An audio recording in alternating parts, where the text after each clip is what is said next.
Hello, and welcome to the first tutorial for creative tools for the spring semester, where we're going to do wire cutting, robotic wire cutting to be precise. And in this, let's call it introduction tutorial, I'm just going to show you how to set up a workflow to generate shapes that are wire cuttable, right? That are possible to be wire cut. So for that, we will need Rhino and we will need Grasshopper. Without any plugins, we don't need any plugins just yet. So I'll just get started, right? So the way Wirecutter works is basically, well, you have a wire, right? Which is just a line. And basically that line is being heated and it cuts through foam and it just it keeps going. And let's say it gets lifted up, right? So then you have this path of a wire that's moving through some sort of material, right? So we need to keep in mind that the wire never bends, meaning that we are restricted to what's called the developable surfaces, right?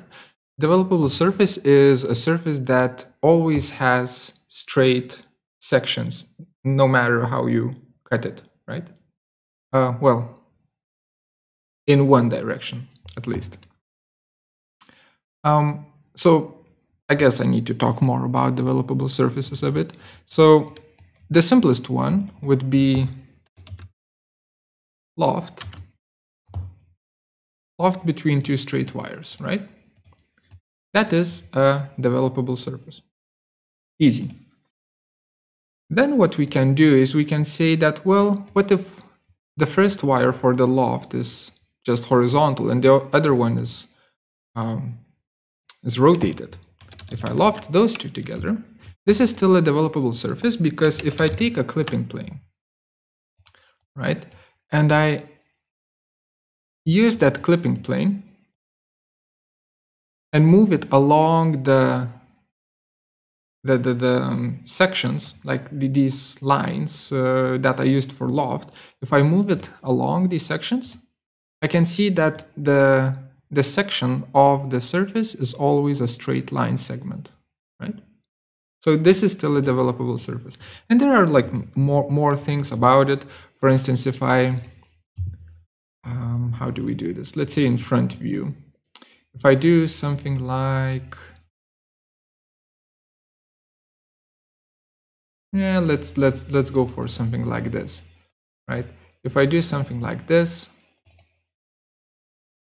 this is going to be super stupid, but let's just give it a try. If I have this wire and I array it polar along around the 0 point, so I just type in 0, hit enter, and I will give it like 8 number of items to array, so it arrays around that point, and just hit enter again and again. I have this, which I can also loft. Oh my god, this is gonna be tricky. that enter. Okay, so this is still a developable surface, right? So you can go pretty complex with these, but keep in mind that I always use straight line segments. Enough of that. Let's set up our workflow. So the stock that we're going to be using is going to be 60 by 60 centimeters blocks. And the height of these blocks is going to be, well, it's 10 centimeters, but we're going to stack 2 blocks on top of each other. So it's actually 20 centimeters, right? So I just need to create a box. I'll start from 0, 0, 0 coordinates. So I'll just hit 0, enter.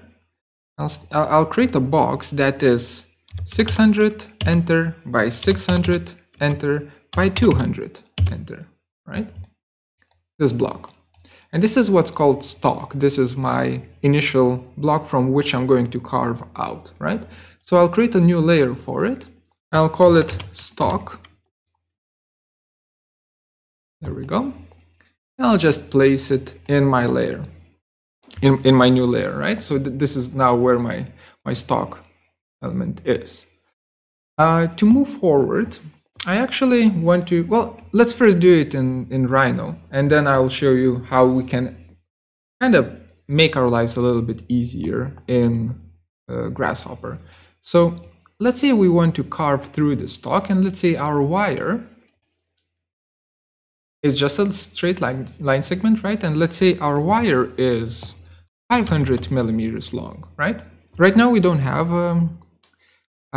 we still haven't created the tool yet. We are working on it. So there's no fixed length, but for now, let's just use 500 millimeters for the wire. And later on, once we actually start cutting, we'll adjust, right? So let's say we have a 500 millimeter wire, such as this. And let's say we want to carve into this element, and we want to see what kind of output we'll get. So there's many ways of how to do this, but the one that I would prefer using right now, or the one that I feel like is nice to use, or most user intuitive, is just creating two wires like so, let's say, and just lofting them together, right? Loft. So this surface right here is how the wire would move through the stock. There is a problem, and the problem in this case, and the problem is that here this is impossible, because basically that wire is going to be held by, how do I show this? Maybe just give me a second.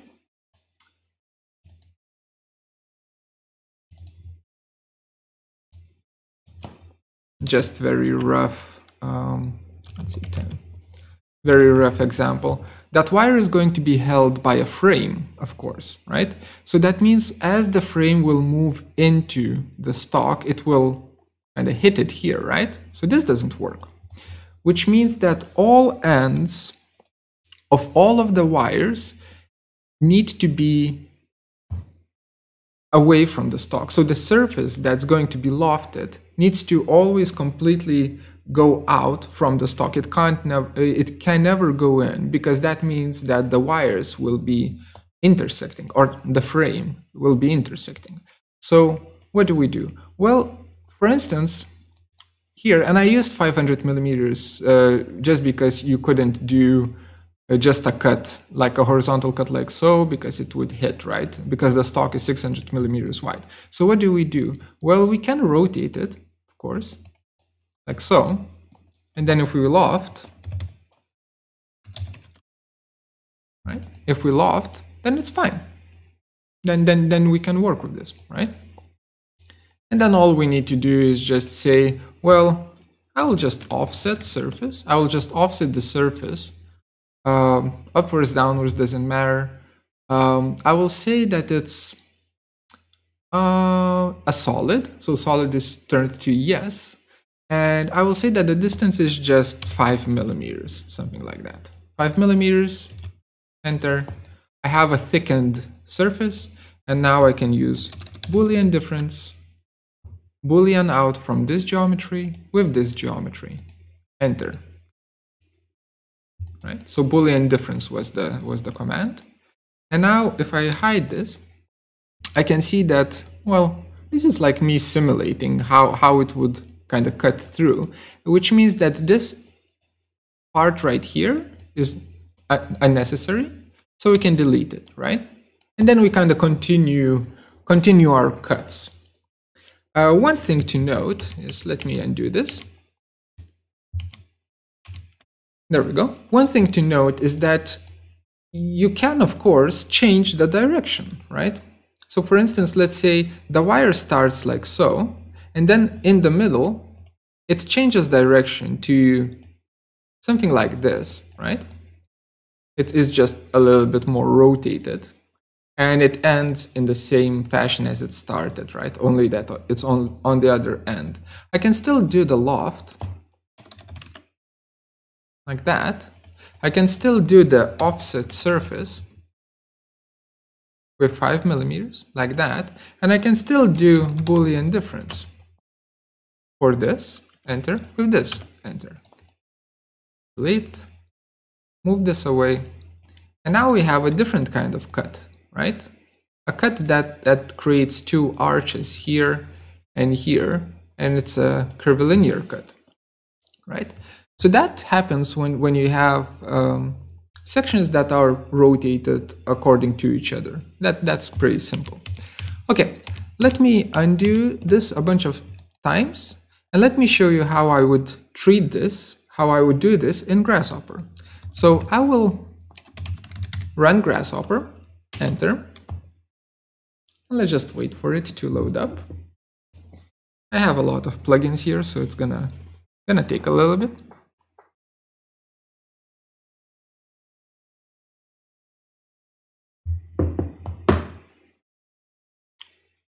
Yep. Come on.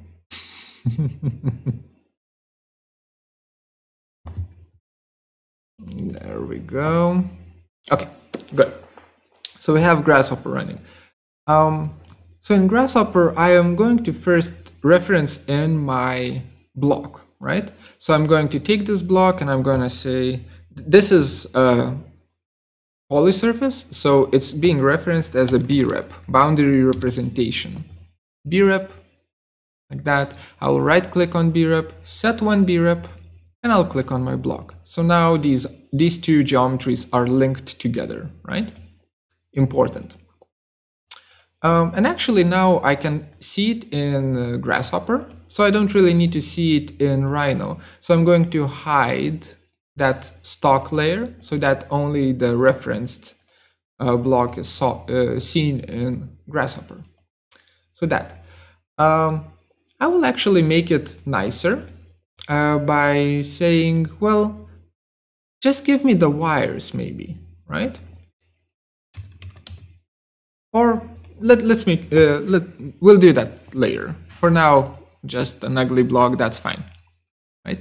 And now the next thing that I'm going to reference in are these three lines, right? So I'm going to reference them in as curves, CRV, curve, right click, set multiple curves, not one, multiple, and choose them in the correct order. So you can't just kind of select all of them and hit enter. That will not work because then the numbering of them might be wrong and the loft will be funky. So instead, let me clear and let me set multiple curves and click on each of them individually. Once I've done, I just hit enter. And now I know for sure that this is my first line, this is my second, this is my third line, right? Which means that now when I take them and I loft them, loft, like so, perhaps you want to see full names. There we go. Full names is better. So when I loft them, I immediately get the output of, exactly the same loft as we did in Rhino. Personally, I really like using not strict, how is that called? Wait, just give me a second. Tight. Personally, I like to use tight lofts rather than normal lofts, but this is just preference. I will show you the difference. So that comes into the options, right? So in the options, I will say options. Yeah, sure. You just type in options and it gives you loft options. You connect it like so. And then you can see that there's a bunch of different options for the loft that you can change. We will not be looking at those. We will just be looking at the type. So if I hover my mouse over the input of the type, I can see that it says 0 for normal, 1 for loose, 2 for tight, 3 blah, blah, blah. So 2 equals tight. So if I just give it 2,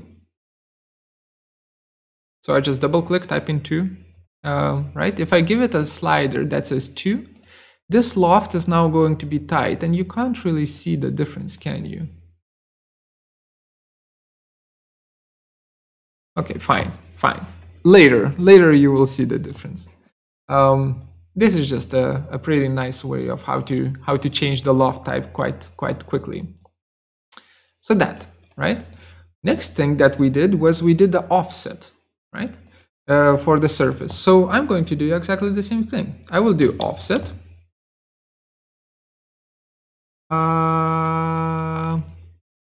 Offset surface, there it is. Offset surface.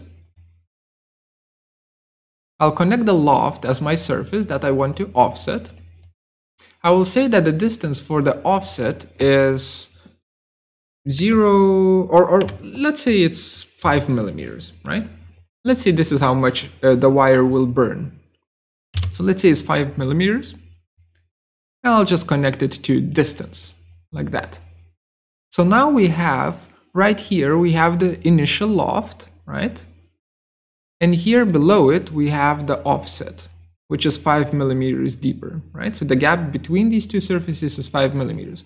As you can see, it's not a closed poly surface. So we need to fix that, right? We need to actually make it closed.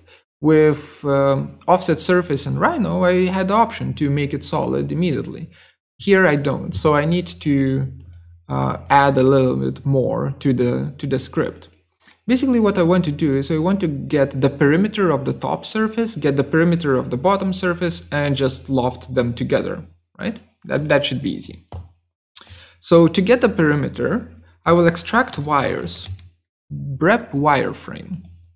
I will extract the wires from the loft, right? And also, Ctrl-C, Ctrl-V, I will extract wires from the offsetted surface, right? Like that. So now I have my perimeters. The problem is that those perimeters are currently exploded. If I take a panel from here, or shortcut for it is // if I grab a panel and I connect my output of the wireframe to the panel, I can see that there are 4 curves here as well, right? That tells me that these curves are these perimeters are exploded. I don't want that. I actually want them to be joined. So I will join curves for the wireframe, as well as, for the top surface wireframe, as well as for the bottom surface wireframe, like that. And now I can loft them together.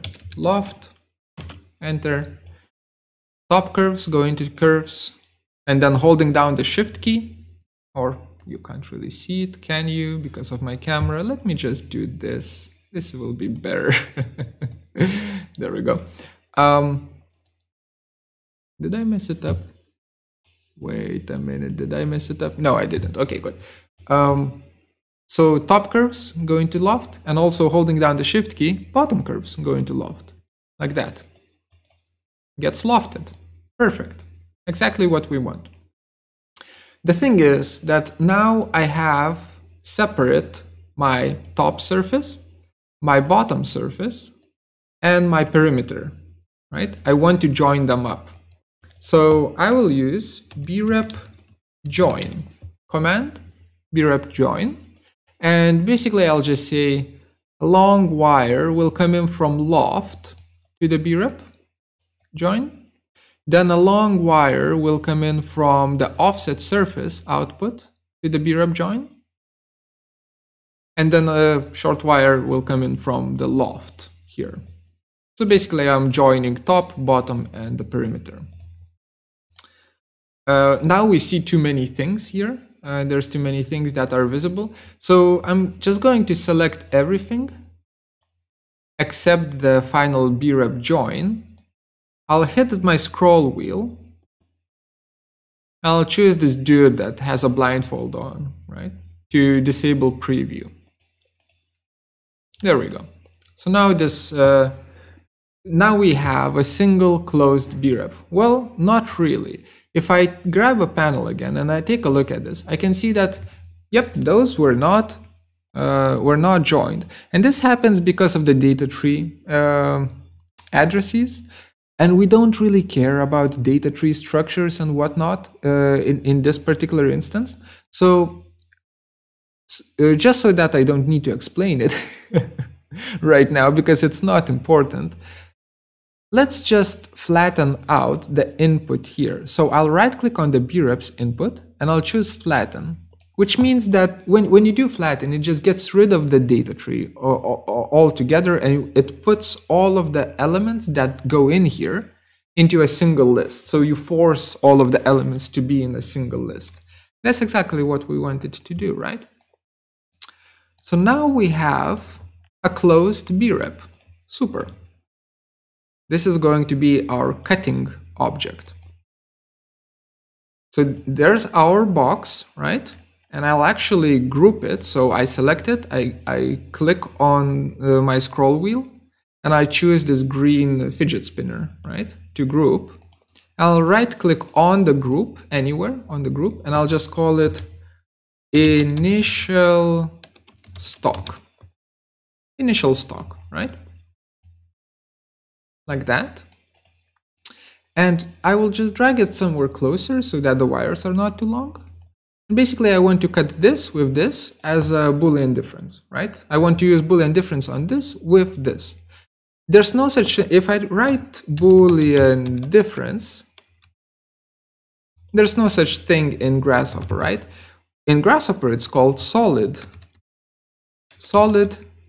difference. It's called solid difference in Grasshopper. And basically, you remove geometry from breps A with breps B. So we are removing geometry from the initial stock with the joined brep, like that. It thinks a bit and it gives us a result, right? Which is, the result is of course going to be two breps. This portion right here and this portion right here. Well, we don't need to see this portion, right? We need to get rid of it. We only want to see the big boy. So how do we do that? Well, we need to say, for instance, we need to say that, well, measure the volume of both of these, like this volume, and the one that has the larger volume, I want to keep. The one that has the smaller volume, get rid of it. I will not be using that, right? So to do that, from here, from this list of breps, list containing two breps, I want to say volume, right? I'll plug in my breps to the volume input here, which is going to give me two values, right? If I check it with the panel, the values are pretty large. That's because it's in cubic millimeters, but that's fine. And I can see for sure that one of them is larger than the other, right? So I need to, according to these values, I need to choose from this list of breps. So the trick there is to sort these values. So we use sort list for this, and we sort these values according from the smallest to the largest one, right? And together with it, that's the nice thing about sort list, because together with it, you can sort some other values, such as these breps, right? So now, if I connect the breps to here, what it does, it basically takes, if it's connected like so, it takes the brep that has the smallest volume and puts it in the top. And then it takes the brep that has the largest volume and puts it in the bottom, right? If I had 1,000 breps, it would do, you know, it would make, it would sort all of them from smallest volume to largest volume brep. Right, so now we have them like cleaned up and sorted in our list. And basically I want to get the last item of the list, you know, the largest brep. So the thing is that getting the first item of every list is super easy. Getting the last one is also kind of easy, but it's just a personal taste. I prefer reversing the list, and then if I need the last item of the list, I prefer reversing the list and getting the first one, right? Because if you have dog, cat, mouse, right? like that, and you want to get the mouse. So instead of saying that, yo, give me the last item on the list, what you can say is, well, first reverse it, mouse, cat, dog, and now give me the first item of the list, right? So I'm going to do exactly that. I'll just right click on the output of values, values A, and I'll choose reverse. So it gets this little icon here. So now in this list, the geometry with the largest volume is in the top, right? So now I can get it by just using list item tool, list item, and connecting my values A to list. And you can see that it gets, the larger volume gets highlighted. That's about it, right? That's about it, because now if I hide everything except the final output, and again, hiding is just selecting stuff and clicking the scroll wheel and choosing disable preview. If I hide everything, I can see that now I have a pretty clean script that will always follow the curves that I give it, right? So now I can start messing around with the curves and seeing, you know, what works, what doesn't work, and whatnot, right? Let me move this back a bit, like that. Maybe rotate it even further. Yeah, something like that. Sure. So that works. Yay, that's good. And this is basically our first cut, right? So we need to do this. We will not be just doing a single cut, right? We will be doing multiple cuts.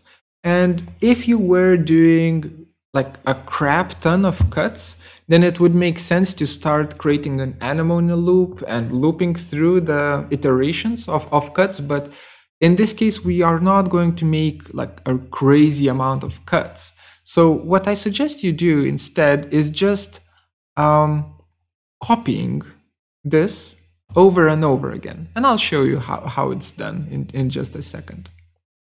Before I do that though, this initial stock, remember when I said that I want to make it prettier? I'll make it prettier now.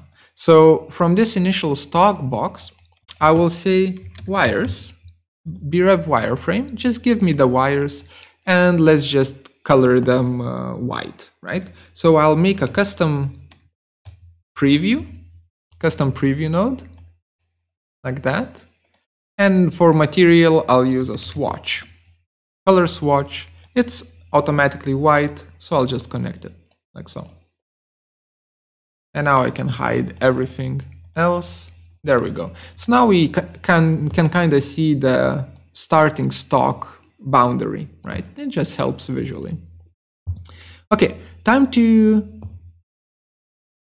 clean up a bit. So I'm going to start grouping things. So this is very important. This curve component is very important. I'll group it and I'll call it cutting curves, right? Then we have like offset, loft, and whatnot, all of this stuff until BREV join. So this portion, can you see it? No, you can't. Wait. There we go. This portion right here, I'll group it, well, actually together with the cutting curves, that as well. I'll group that. I'll change the color of this group by right-clicking, going to color, and just choosing white, right? So this is my cutting, a creator for the geometry that's going to cut. And then we have solid difference, volume, sort list, list item, right? Which gives us the final output after the cut, right? This is going to be a separate group as well, like that. And actually, I'll make it white as well. Or no, let's keep it. Let's keep it as it is. Okay, second cut. Before we do that, I want to create a new layer. And I'll call it first cut, right? I'll take all of these curves and I'll right click, change object layer. I'll just put them in that first cut layer and I'll make it, I don't know, blue. Let's say our first cut is marked as blue, right? Then I'll create one more layer and call it second cut, right? Second cut, and I'll make it, let's say green, and I'll make it my active layer, right? So put a tick mark there. So now I want to make 3 more lines that are going to be my second cut lines, right? So I want to take a line segment, and remember we are using 500mm long wires, lines, right? So that's my line segment, and I'm just going to kind of position it and figure out a way of how I'm going to cut it. And actually, just so that I don't accidentally move these around, I'm going to lock my first cut layer altogether so that I don't accidentally select these, right? So now my second cut, let me turn off ortho and let's just see. Maybe I want to do something like this. Maybe closer, something like that. Oh, I need to move this a little bit closer to the form, like that. Just make sure that the ends, as they are going to be moving in, they will kind of be clean, so to say, have a clean tolerance. So that's going to be my first second cut line. This is going to be my second cut line. This is going to be my third second cut line. Oh, the naming conventions, they're going to be bad. And maybe I'll rotate this, just kind of taking a look at it. So I'm looking at this line and just making sure that everything is in order. That point right there is right above. That should be fine, right? And now for this, the middle one, I'm just maybe going to do something a little bit more shallow, like that. Yeah, that looks about right. So it's going to be a pretty shallow cut. Right, we need to now get them into Grasshopper, right? So in Grasshopper, I'm going to repeat the same procedure. So actually, let's do it this way. Let's take all of it, Control-C, Control-V, copy and paste, and just move it to the right, like so, right? This is our first cut, and this is going to be our second cut. So first things first is after the first cut, our stock has changed. So we are not using the initial stock anymore.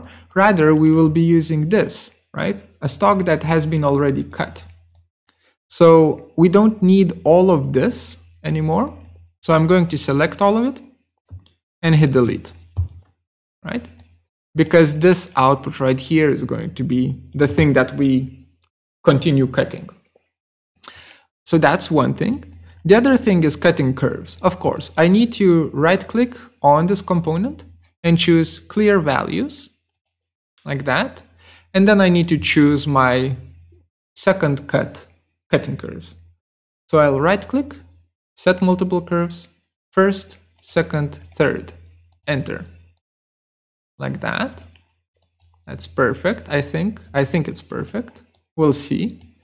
I'll just enable the preview of the joined B-reps to just see how the surface is gonna look like. And the surface seems to be okay. This could be a little bit steeper. Just a tiny bit. Now the surface seems okay. Good. And I am going to, all I need to do now is just connect my list item output, you know, the geometry after the first cut, to the B-reps solid difference, B-reps A input here. So that's going to be a long wire. If you want to, you can just do it like this. you know, drag the component near, connect, and drag it back. That works as well. So that's our second cut, right? And now let's start hiding things because there's too many things visible here. Can't really see what's going on. So I'm going to disable preview of my list item, the first one here, and I'm going to disable the preview of my joined B-reps. And now I can see my second pretty shallow cut here, right? To see better, you can always do custom preview. Custom preview, just plug it in there. You'll see it in pink, that's fine, right? And here you can kind of just mess around with it and see what works and what doesn't. Maybe something like that. Maybe a little bit steeper. Something like that. Yeah, that looks okay. Maybe this is a little bit too shallow. So I'll move it back a notch. Something like this. And maybe I will move this closer to the first cut, like that. So we start getting some curves there. And the last one, yeah, it can be shallow. That's fine. So this is our second cut that we've made. And we basically just repeat it, right? So I'm going to do one more cut, and then I'm going to show you a few tricks that you can do to achieve cooler looking geometry. So let's do a third cut. For it, I'm going to again create a new layer, call it third cut. Make it, sure, red. Red is fine. Make it red. Make it my active layer. Lock the second cut layer, like so. And I will copy this portion right here. Make a copy of it. You know, for the third cut. And of course, I need to create the curves. So I'm just going to make F8 to snap to ortho, 500 millimeter long line, 500 mil. Let's see, this cut will have 4 curves rather than 3, right? That's fine. You can use as many as you want. Just keep in mind that the more you use, the more lines you use, the more complex visually everything is gonna get. So don't use too many. And I'm just going to move them up for now and set everything up in Grasshopper, and then we will start messing around with them and moving them down and seeing what kind of cut can we get. So here, let's see. So I need to connect everything properly. Well, the first thing is custom preview. We don't need it, so I'm gonna delete it. And here, custom preview, well, let's keep this one, right? So this is our first cut, right? Right here. And I can actually group it. Maybe it's easier to see then. Group the second cut, like that. And the third cut connects to the second cut in the same way as the second cut connects to the first cut. I'm just gonna group this, like that. And now connect list item here to the Boolean solid difference, to the solid difference component here. And I'll try to do it quite zoomed out, but you already saw me do it before. So this is our second cut. Oh, sorry, this is our third cut. And it's going to be the one that's shown. So I want to hide everything. Literally everything except the final custom preview, you know, the final pink box. And let me go into these cutting curves, set multiple curves. For some reason, Google Assistant turned on. No, I don't want your help. And I'll just choose first, second, third, fourth curve, like that. Okay, so this is going to be my cutters. let me rotate all of them. Well, not 90 degrees. Ortho, turn that off. Let me rotate all of them and kind of push them in. So you can see that edge that they make. And now actually I'll start messing around with them. So let's say these middle two, I will rotate them even further and kind of move them deeper in. Maybe even deeper. Maybe that's a little bit too deep. Seems to be working though. Something like that. And let's say this one is actually even more shallow. Something like that. So there's a sinus wave going on here, and maybe it's rotated in the along the z vector as well, right? Maybe it does that. I don't know. We're just messing around here. Like this. Maybe we can move this one, or rather rotate this one around as well. Put it closer, further away. Something like that, maybe. And this line can be, let's say it's super shallow, but it cuts quite deep. Like that. Right? And this one actually just barely scrapes the geometry. Like that. Yeah, okay, sure. Let's call it our third cut. I don't need this to be pretty. I just need this to work, right? For now. So this is our third cut, right? First, second, third. We have our output. We want to actually see how this kind of element would tile, right? What kind of effect would we get from this kind of element if it was tiled as a wall or a ceiling panel system, right? So what I can do is I can create an array of elements, right? That's going to be super easy to do with this. We could use box array like that. We could use just rectangular array like that. These two would work, but I kind of want to, just for pedagogical purposes, I kind of want to show you how array is actually calculated. So I'll do a slightly larger script for it. So this geometry right here that we get, list item, from here we get our final geometry after the third cut. I will extract it actually as a brep, not extract it, sorry. I'll just connect an empty brep component to this, just so that I can kind of work with the wire a little bit better. This does absolutely nothing, but it just helps with tidiness of it, like that. And this brep will need to be arrayed, right? So what array is basically a series of movements, right? So I'll move this brep along the, let's say, x-axis. That is not x. Double click, x. Unit x. There we go. X-axis. That goes into motion. And I'll move it by a factor of 600, right? Because that's 600 millimeters, which means, you know, and our box is 600 by 600 by 200 millimeters. So it will move perfectly to the side.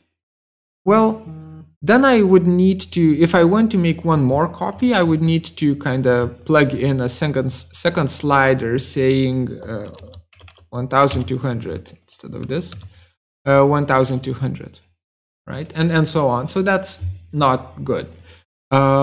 I need series of numbers. And thankfully, there is a tool that does that. It's called series. Series, which basically asks you for, you know, what's the starting number? What's the step size? Meaning, let's say the starting number is 0, step size is 1, and count is 10. It will give us a list of numbers starting from 0 and counting to 10. Every one number, right? So 0, 1, 2, 3, 4, 5, 6, 7, 8, 9, 10. If the step size is 600, then it's going to count 10 times, and it's going to count 0, 600, 1200, 1800, 2400, blah, blah, blah, until it gets 10 numbers, right? So that works for us, because now I can just connect series to the factor, and it's going to generate 10 elements here. That's perfect, but I kind of want to also be able to control how many elements are being generated, so I want to change the number, the count number. So I'll give it 5. 5, and now as I move the slider, it kind of increases, decreases, and whatnot, right? So that's cool. But we only have a line. I want to have an array, right? So I need to take this geometry and move it again, right? So take the moved geometry, all of these, and move every single individual here along the y-axis now, right? So it's going to be y, unit y, and it's going to be exactly the same series of numbers. So I can reuse this component and I can just connect it like so. And you will see what happens. Well, let me hide everything except the last move. What happens is it takes the first element and it moves it by 0. It takes the second element and it moves it by 600. Third by 1200, and so on, right? So it doesn't really work the way we want. We want to take the first element and move it 0, 600, 1200, 1800, 2400, right? The reason why it's not working is because this list of, well, let me show you. This list of elements corresponds or interacts with this list of vectors perfectly, right? So we have 5 elements, we have 5 vectors. So we want every element to receive 5 vectors. So what we do is we graphed this geometry input here. We graphed it. So when we graphed it, so right-click graphed. When we graphed it, what it does, it basically takes every element and puts it in its own data branch. And then once those elements are inside of their own data branches, and you give them a list of numbers, every single element will work with that list of numbers individually rather than as a group. And this is exactly what we want.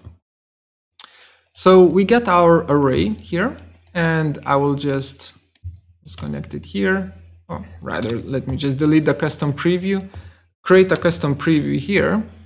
Let's just look at it, right? That's the geometry that we get. I know it's nothing fancy. Let's go for Arctic view. It's nothing fancy at all, but this is you know, just a small tutorial, just showing how it can be done. Right? So we end up having something like this. So now on to the, actually, it kind of looks nice from the side. There can be pretty nice shading things going on here. Anyway, so this whole group here, I will just select all of it, group it, and call it, right-click on the group and call the group create array. Right? Create array. And for now, I'm just going to disconnect it. And I'll just work with a single element. But every time now, when I want to check how it's going to look in an array, I can just connect and wait. And then it's going to give me the array, right? So that works nicely. Oh my God. Custom preview. Shouldn't have deleted the custom preview for this one though. Okay, so we have that going. Shaded. Zoom selected. Now we're getting close to the end of the tutorial, but the basic principle is that each one of you, students in Creative Tools, each one of you produce as many cuts as you want, you know, to achieve a certain result. So the amount of cuts is not limited. Also, try to be kind of inventive in the way it's cut. Keep in mind that we are dealing with panels, right? Something that is going to be arrayed on the wall. So don't go, don't carve 99% out of them and just be left with a little stick. That's not going to be nice. And you can have any amount of lines for each cut, as long as all of those lines have exactly the same length and they are straight, right? So let me show you one thing. Let me show you one thing real fast. I will show you how to make a cut. Let's say it's going to be our third cut. Now, let's do it for our first cut, right? So our first cut was the blue one, right? So let me actually right-click on the cutting curves for the first cut and clear values for a bit. Just bear with me for a second. And I will make my first cut layer my active one, and I'll hide all other cuts and just kind of focus on this for now. So what I want to do is I want to carve into this, and I want to carve out a cave, right? So this is one of the more inventive ways on how to work with this tool. So I'm just going to, to make it cleaner, I'm going to delete all of these lines, or all of the first cut lines. I'll just create a single straight line segment that's going to be 500 millimeters as per usual, like that. And I will start thinking about how can I carve into this box. Well, I can't go just straight in, because that's going to, like, the wire cutter is just going to kind of bump, the frame that holds the wire is going to just bump into my stock. That's not going to work. But what I can do is I can go into here at an angle. Well, that's not the angle. Ortho, planar, ortho, yes, ortho off. I can go in at an angle. So let's say we start here, sure, and we go in like so, sure. We go up, or this is too deep, right? So we can't go in that far. So like so, right? We go in, we move up, like so, and we move back, like so, right? So we make this kind of loop. Cool, you follow what I'm trying to do, right? I am going to now go into Grasshopper and take a look at what it's going to do. Honestly, before I do that, I will probably...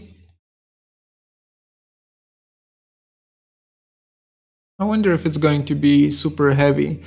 Just in case, in between our list item for the first cut and the solid difference for our second cut, I will create a data dam, which will not let information through to the rest of the script, right? It's only going to kind of work on the side of the data dam. So I'm going to connect list item to the data dam input A, and the output A is going to connect to the solid difference input here, right? So it's basically the same wire, only that now on the wire we have a data dam located. And the way it works is basically every time when I press play, it's going to transfer the information through, right? So I'm not going to press play now, or actually let me show you an example.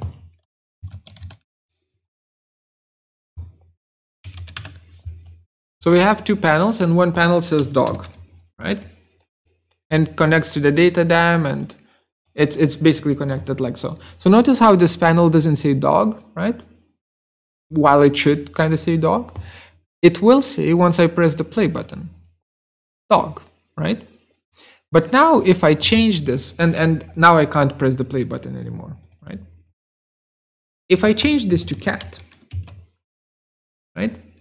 The play button is there again, and I can press it, and this is still dog, right? Because this is holding the information.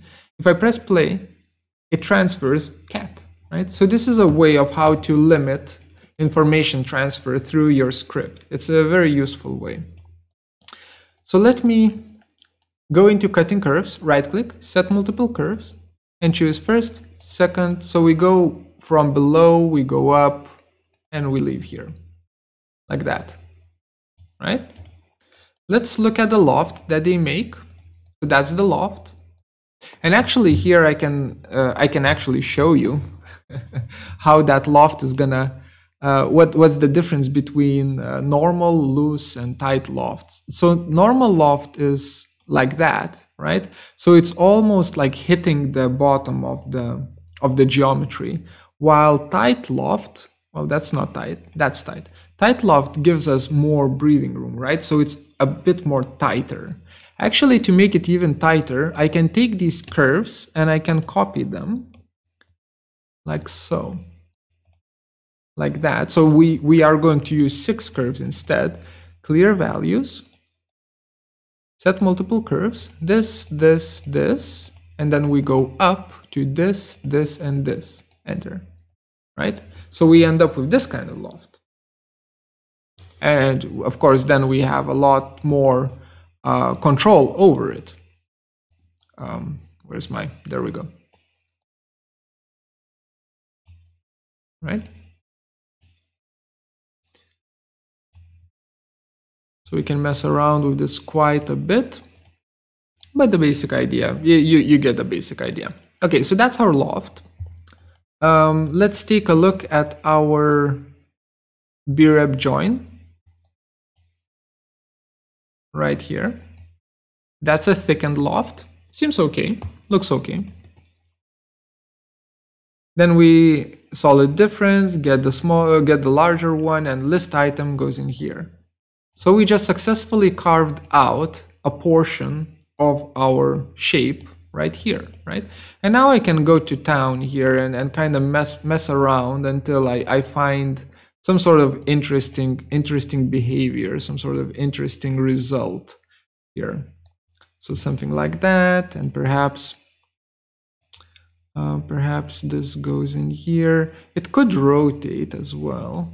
So we could have a pretty sharp cut here, like that.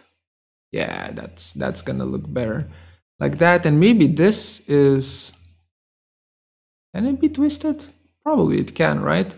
A little bit more twisted, and always adjusted so that your cutter is cutting through properly through the geometry. There's no intersections. That's gonna be a tough thing to work with. That seems fine, actually. Oh man, I like playing with this. It's super fun. So basically, right now what we're doing is we're designing a tool. Let's move this back. I don't like that part of it. Yeah, that's good. So we're designing a tool that's going to work as if you were already carving, right? And I think that is very useful for this particular manufacturing technique because it's super limiting in what you can do. So having a tool that shows you that you're being stupid before you try doing something is super good, super convenient. Okay, so we have this done, right? And we still have this is our first cut, right? We still have our second cut right here, and we have our third cut right here. So let's take a look at how our geometry is going to look after the other 2 cuts that I haven't messed around with. I'll press play for our data dam, and now we'll need to wait a little bit because it takes a while, and hide the geometry here. And now we can see that, well, yeah, of course. That's my bad. That is my bad. So now we can see that there are mistakes that are being made. Okay, let's investigate. First mistake is Yeah, let me hide that custom preview right here. So the first mistake is actually this geometry, this list item, not registering. Why is it not registering the cut? That's something weird. Oh, that's because of this line right here. So see how this line, or rather, let me show you the surface instead. Join curves, brep join. There we go. Let me show you the solid difference here. So the surface from the green lines that I'm creating right here intersects with the surface in a bad way, right? Let's take a look at it from the top, like that, and you get the idea, right? So it produces an error, and the way we fix that error is by just taking this line, well, unlocking the layer first, and then taking this line and moving it to the side like that. And now it's not going to give us any errors anymore, because now it intersects with the shape perfectly. So let me hide that and that. And let's take a look at the output here. So this is now the output that we get. My God, that's so bad. Actually, can I make this a little bit nicer? Because I don't like it. Something like that, and maybe this can be a little bit more towards here, and this can be a little bit more towards like that. Oh, and I messed it up there, or have I? No, I haven't. It still produces a pretty decent line, but it could move up like that. Okay, so we create this cantilever here, which looks ugly, but it's fine. It's fine. Actually, can we make this cantilever reach the top here? Oh, but then it's just going to be cut away. So no, we will not be doing that. God damn, that looks bad. Okay, so we have our second cut here, and our third cut will, well, let's just look at the custom preview. It will look like that, right? So this is actually clean, almost, or is it? Yeah, it's actually fine. Okay, so that's our third cut, right? So we end up getting some weird geometry shenanigans here. I'll actually move this in a bit more, like that. And I really wanna move this out, or move this up a bit more like that, and press that data down button. Don't forget about that. And then take a look at what we get. So this is a little bit better, right? But we do get a little bit more complex result. And as per usual, we just take that result, connect it to the brep component here. We create the array. It's gonna take a little bit of time visually. And we end up having something like this, right? Some sort of a, we don't need GC 10 by 10 of this nonsense. Some sort of a array like that, right? So there is a possibility on how to kind of keep carving into the object, which you can investigate, and I encourage you to investigate it. And again, you're not limited to only 3 cuts. You're not limited to only, like, let's say 7 lines or whatnot. You can do as many lines as you want. Just keep in mind that the complexity ramps up, visual complexity ramps up quite drastically, quite fast. So that will be something to look out for. But basically that's it, right? That's it for this particular tutorial. As long as you do it, and as long as you kind of let's bake this out. Third cut, or let's bake it out to default layer and take a look at it. As long as you do it properly, the whole geometry that's going to be manufactured is going to be, or that's going to be simulated, I don't know, simulated probably here, is going to be wire cuttable, right? So now it's up to you as designers to start using this tool and figuring out or playing around with it and getting used to it, to its behavior, and getting used to the user interface, and finding the, you know, some nice cool cuts that can be made. Honestly, in manufacturing, like if you look at even car manufacturing, like what's called a sexy cut is the best thing ever. Like when you look at it in the factories, the really cool cuts look so good. But that's off topic. Anyway, I hope you enjoyed this one. Next up, we will have some robotic simulation of the actual robot holding the actual tool and actually cutting it. So wait for that. But for now, just experiment and mess around. Okay, that's enough. I'll see you next time. Bye.